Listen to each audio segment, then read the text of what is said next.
Hi, everyone, and welcome to Legal Management Talk, where we're covering every angle of legal management. Today, our angle is going to be partner integration laterals. In this tight hiring market, it's important to, know all the strategies you can to make sure that you are recruiting the employees you want and making them happy when they get to your firm. So our guest today is Craig Budner. He is Global Strategic Growth Partner at K&L Gates, where he manages global recruiting, integration, business development, marketing, and media relations. And if that wasn't enough, he's now adding ALA podcast guest to the list. Welcome, Craig. Thank you so much, Justin. So I guess let's start with the integration aspect of it. So, when you're trying to bring a lateral into your firm, what are some of the best ways that you can make sure that they kind of hit the ground running?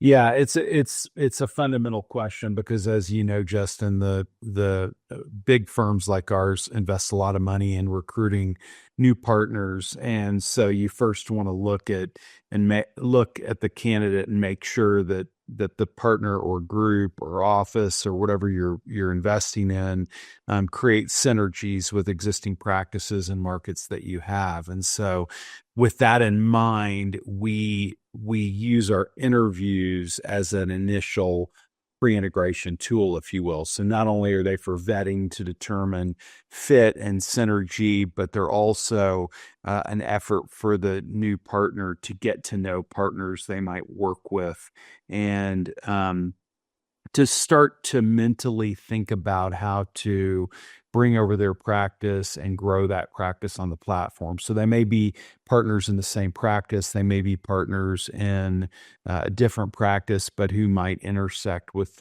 the prospective new partner. And then after the vetting process, we create multiple parents, if you will, for the success of that partner. So we create a robust integration team that includes partners in that new partner's practice, in that new partner's office. I'm on every integration team. A regional managing partner is on every integration team. A practice area leader for that partner's practice is on the integration team. And then we add to that allied professionals like technology experts, conflicts experts, people on our client growth business development team so that they can help the partner connect around the platform to make sure that people know the skill set the new partner brings and can help her, attract a following within the partnership. Yeah. And so when you're saying that, I see some parallels between one of the things that we talk about a lot is the importance of mentoring and having mentoring programs within a firm. And that's usually used in the context of, partner mentoring associate and, those kinds of levels on down. But I imagine a similar kind of thing can be used when you're trying to, get a partner more comfortable at your firm and, teach them how things are working over here. Yeah, I think that's right. It's, all of us play a mentoring role of sorts because the new partner or group, they don't know the firm as well as somebody who's been around for a while. So we have internal folks help guide them. And, we talk about the caffeination, if you will, of the integration process, which is kind of, to make sure that the partner as quickly as possible feels comfortable having conversations with their clients to say, instead of just forcing a conversation around the practice that partner has, actually having the conversation with a lot of curiosity around what are the challenges and opportunities the client's seeing. Because in many cases, the new partner is coming to a broader, more robust platform at K&L Gates. And so being comfortable fielding, how's your labor and employment practice in this market? Or do you guys do investment funds work? Or how about your policy practice? Tell me about what it specializes in. Either having that partner already literate in understanding how to tackle that answer, or bringing along somebody who really understands how to do that. That's a part of the mentoring. And then we also use an external consultant we really like, the Cochrane Group. We've started to develop coaching programs for our partners with the Cochrane Group, and another called Big Bunnel Idea Group, which provides some structure around coaching and thinking about how to do a needs assessment meeting with a client, how to make sure you're thinking about the entire firm when you ask questions of clients. So those are some of the tools we use to mentor. Yeah. And I'd imagine anytime you bring someone on that, you're learning both ways, because you want to know what their best practices are as much as they want to know what your best practices are. Right. Right. And some of that is in the vetting interview process. I mean, we have a lot of, we interview quite a number. We have a number of interviews, I should say. And that's the goal, right? To give the prospective partner an idea of the scope of our practices and geographic reach. Yeah. And so what about, I know you said your firm is fairly large, but, for the mid-sized, smaller firms out there that don't have as robust of a recruitment and integration program, what kind of lessons can they take from these ideas? Well, it doesn't matter the size of your firm. Bringing on a new partner is a huge investment. So, making sure that the partner, it may just be a one office firm, or it may be a few office firm, but all in the United States, for example, you're still going to want to go through the process of educating your existing partners and lawyers on what this new partner brings, making sure that the new partner understands all the ways that the firm serves clients. I like to think about it in terms of stories, success stories around, what great lawyers at your firm, what they've accomplished for clients and why, because that storytelling exercise is part of what helps a partner integrate, and part of what gets that new partner comfortable in talking to his or her existing clients about how he or she can add value to the existing relationship. Yeah.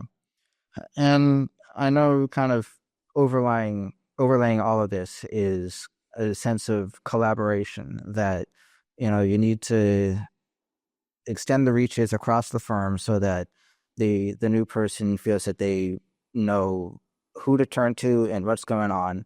And so what are some of the ways that you've seen collaboration increased as a result of this process? Well, so for a fully integrated firm like ours, that's global, we incentivize collaboration through the way we keep score. A lot of firms only keep client origination statistics. We actually have 4 categories: client origination, matter origination, and matter responsible. And the 4th category is adding those first 3 up without double counting. So that's called cumulative non-duplicative credits. It just rolls off the tongue that way. Oh, yeah, that's really easy. But what it's meant to do is to encourage partners to think about connecting to the lawyers in the firm, so that they think of their partners as clients.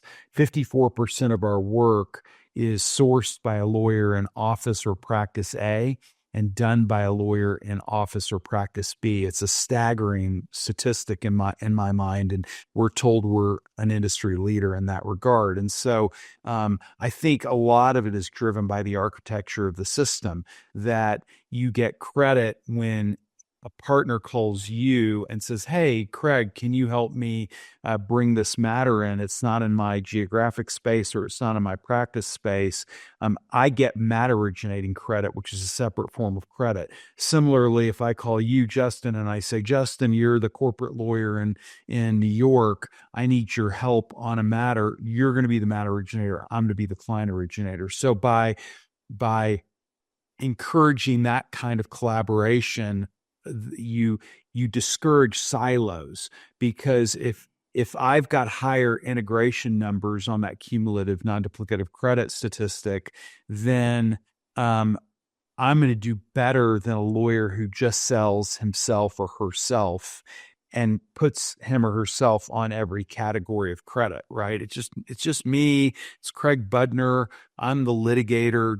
Don't worry about the rest of the firm. And that's all you focus on. We want to discourage that mindset. And so that's what I think drives a lot of the collaboration and, the education of our partnership around what the firm is. When we have partner meetings, we try to educate on a new practice. We always introduce our new partners with kind of some detail around what their practice is and who they are. We invest in annual partner retreats. So the partners all meet each other in person. We have senior associate symposiums every other year and fly in some of the senior associates from all around the world so they get to know each other. So it's a real concerted investment that leads to this collaboration. Yeah, and it's really interesting because I know one of the key elements of business development is, cross-selling, and that benefits the firm and its business. But now you found a way for it to benefit each of the attorneys as well. That and everyone gets a piece of the pie in the end. Yeah, exactly. And it allows, I think it's just more fun. I mean, if you've got the ability to solve challenges for your clients all over the world, and you get to know these partners from Australia and Asia and Europe and the Middle East and South America, you are really, you're in the mix in this new global legal world that we've been experiencing for the last 10 plus years. So it's a real, it changes your whole perspective on the practice of law. Absolutely, you're enriching yourself. Mm-hmm.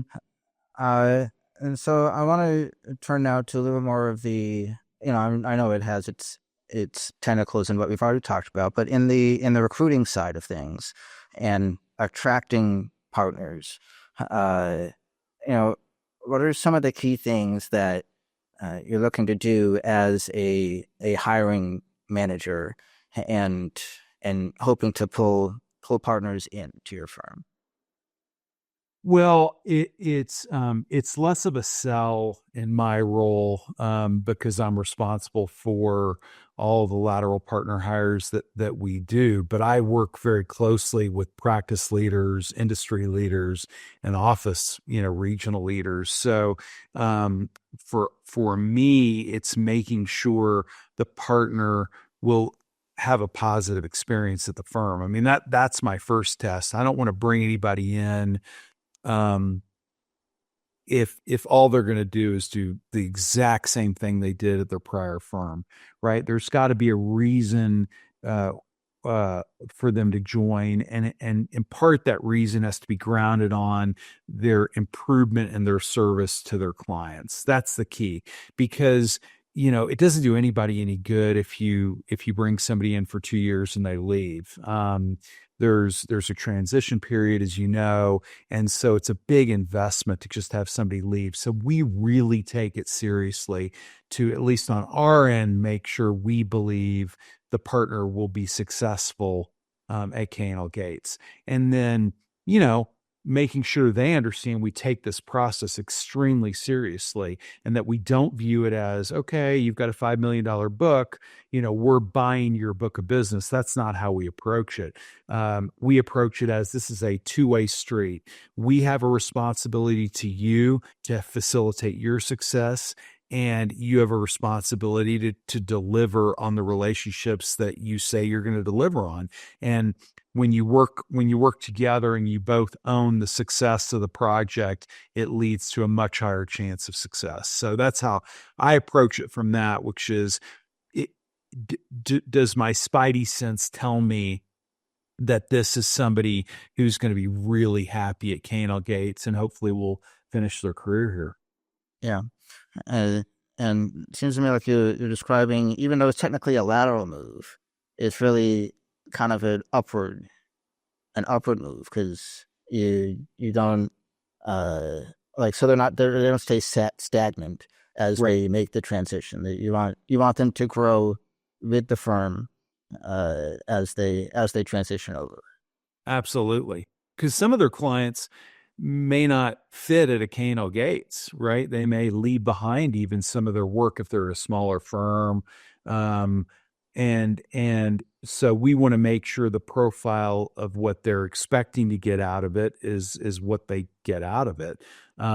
Similarly, we want to make sure their clients feel like they're as important to K&L Gates as clients that have been at the firm for a while. So we really make an investment in making those clients feel, that they're appreciated. Yeah. And Yep. the way, I mean, as you know, the way you show appreciation to a client is by knowing their business, by doing their Mhm. homework. Right. Exactly. And so you mentioned, you don't want somebody to come to your firm and leave in 2 years. Uh, but there's an interesting twist on that that you've experienced at your firm. And I want to kind of get into it a little bit. And that's this concept of boomerangs that somebody's at your firm, they're working there, but then they decide to go elsewhere, whether it's to, a government position or a client, or to develop their skills some more, and then they come back. So can you talk a bit more about how that works?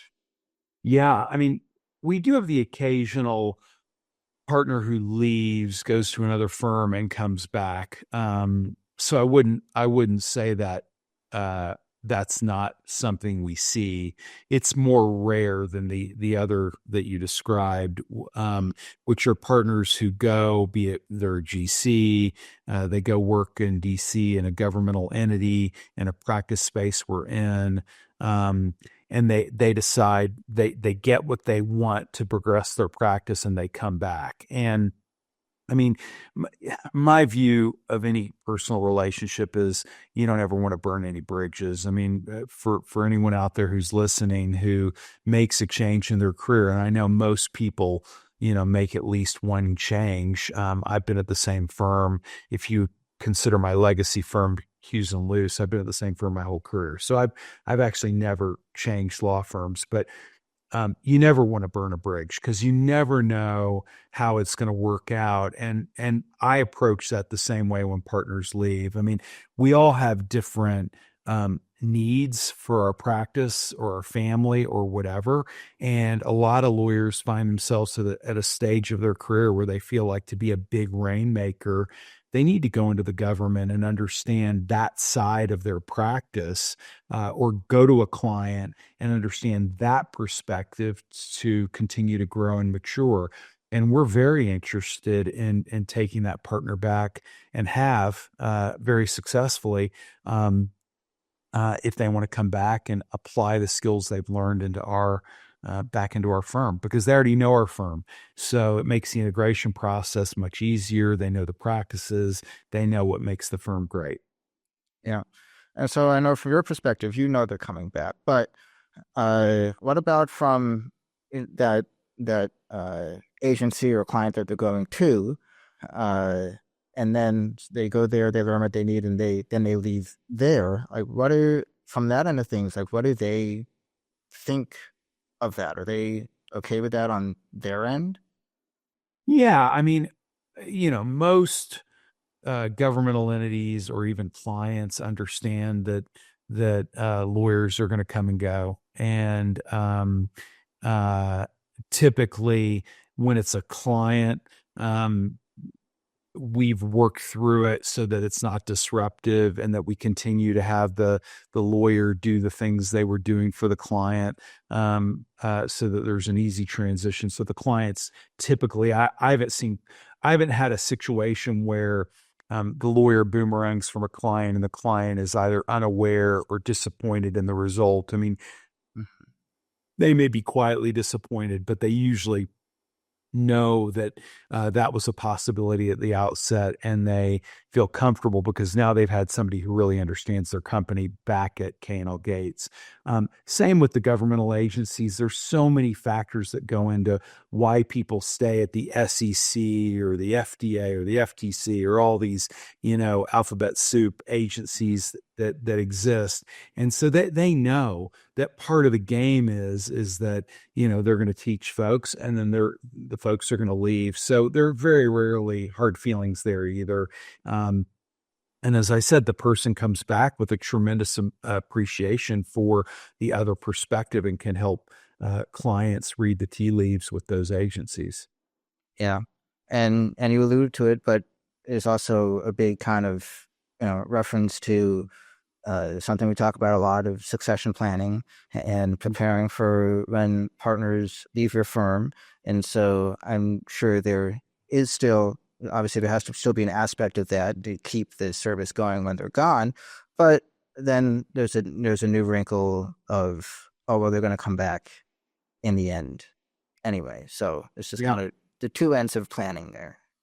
Yeah, and succession planning, I mean, you hit on it. It's a really important area for the firm. And sometimes that's the reason why somebody boomerangs. They see an opportunity with a retiring partner who they worked with, and they've gone to learn what that retiring partner learned, and very thoughtful. They come back, and it's a seamless transition with the client.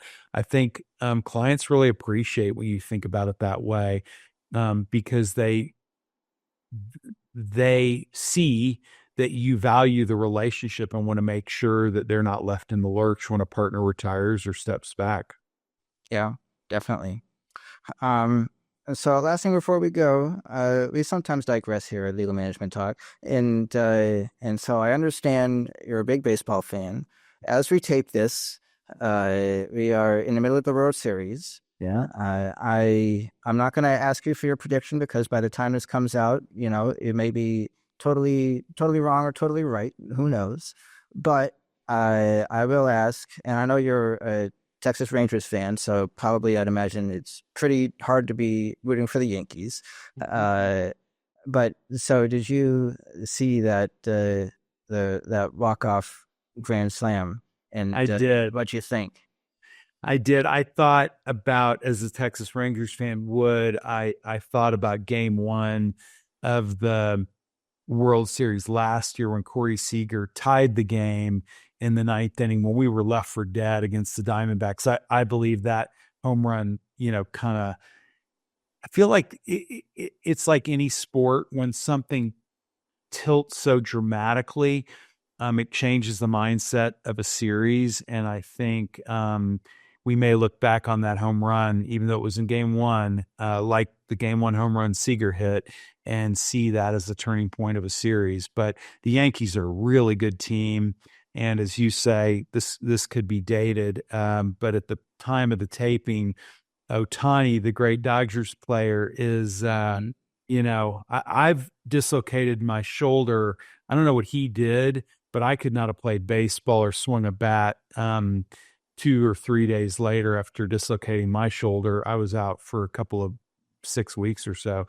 So he must not have fully dislocated it. But the bottom line is, if Ohtani's out, this is anybody's series. And even if he's not, and he plays, the Yankees are so stacked. It should be, I predict it's a fun series. So, but the Freeman home run was awesome. And he's such a, whether you like the Dodgers or not, Freddie Freeman's such a good guy. I have season tickets for the Rangers on the first base, right behind the dugout. And, you just see the guy like at the All-Star game this year, he knows all the players. He's just a good, you can just tell he exudes warmth with everybody. So good. It's nice to see good guys do well. Oh, exactly. And I know you hear so often, how can you not be romantic about baseball? And sometimes you're like, okay, cool it. But one of those moments where you're like, how can you not be romantic about baseball? I mean, you can't see it, Justin, but I've got a picture of Babe Ruth with my uncle on my wall. I've got my great grandfather was best friends with Connie Mack. and he traveled with the Philadelphia Athletics for 48 years, sitting on the bench, wearing a uniform, warming up pitchers. He sat on the bench during World Series games. So I have as you and I talked about, I've got a special relationship with baseball that dates back to, goodness, before 1900 with my family. So yes, I'm a big fan of the game. Yeah, that's really cool. And so with that, I'll go ahead and walk off this episode. Thanks so much for being here, Craig. It was really great to chat with you. And thank you to all of our viewers and subscribers for tuning in. Please be sure to find our channel on YouTube and give us a subscribe, a like, a comment. And you can find us wherever you get your podcasts. And as always, you can learn more about ALA at alanet.org. Until next time. Thank you, Justin.